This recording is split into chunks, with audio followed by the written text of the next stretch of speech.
Hi, my name is Nuala and today I'm going to demonstrate for you two vertical 8s.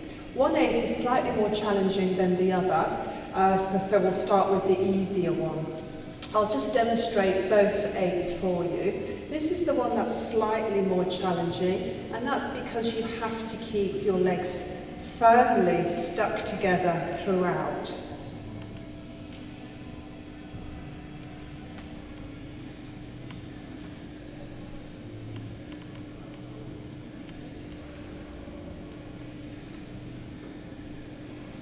And then going the other way, we've got the feet apart. You can do this one with legs together as well, for a slightly different look. Cleansing, then going the other way. Okay, so let's break those down.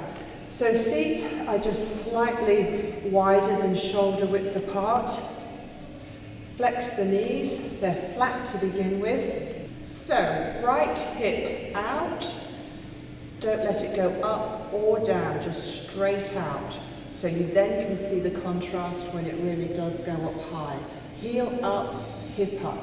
I'll just do that once more. Feet are flat, knees are flexed, hips straight out in a line, roll the hip up, and it's as if you're trying to push it into your body. Slightly bend the left knee and push yourself diagonally towards the left.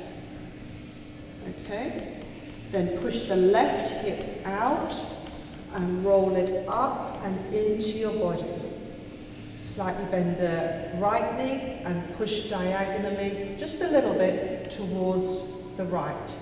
Out with the right hip, roll it up into the body. Bend the left, push over.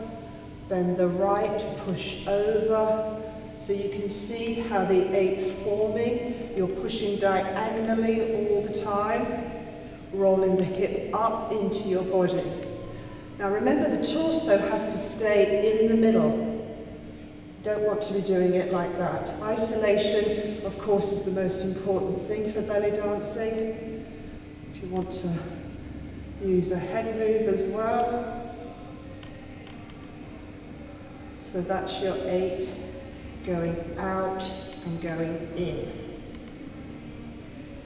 Just show you from the back.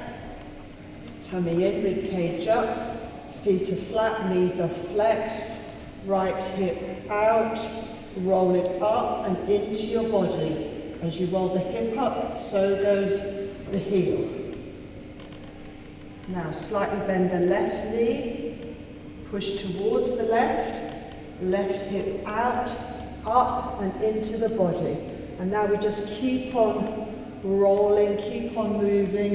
You push down, you push out, up and into the body.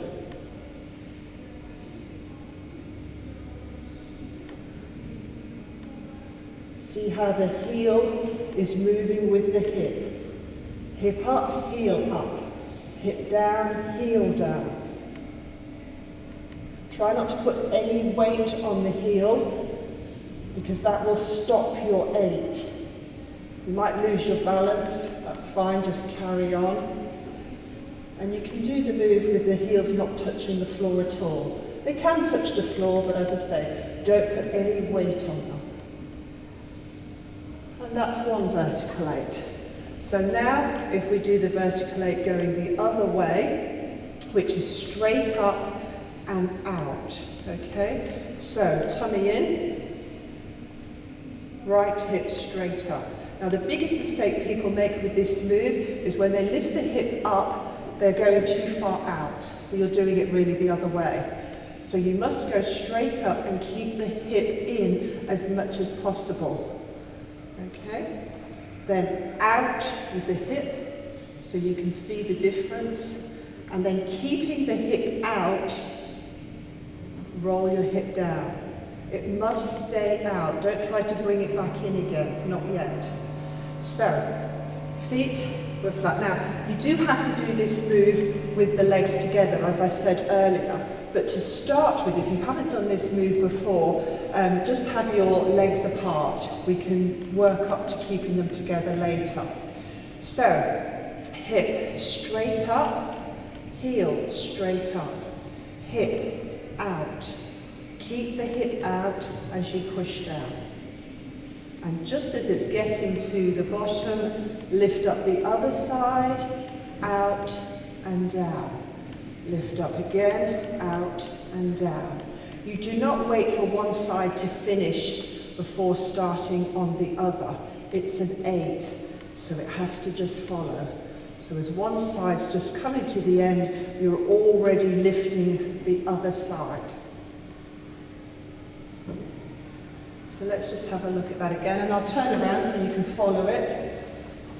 So this time I'm going to make sure I keep the legs together to just about your calves, or certainly just below your knee. It will look best. So hip straight up. Now, the hip goes out, keep the hip out, down. As it's coming down, up with the other side.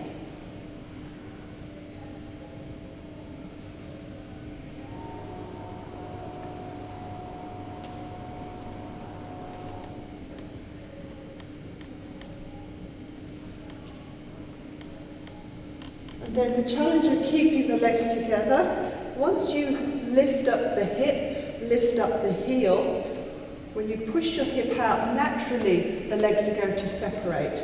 So what you have to do is to try to imagine that they're stuck together. So hip up,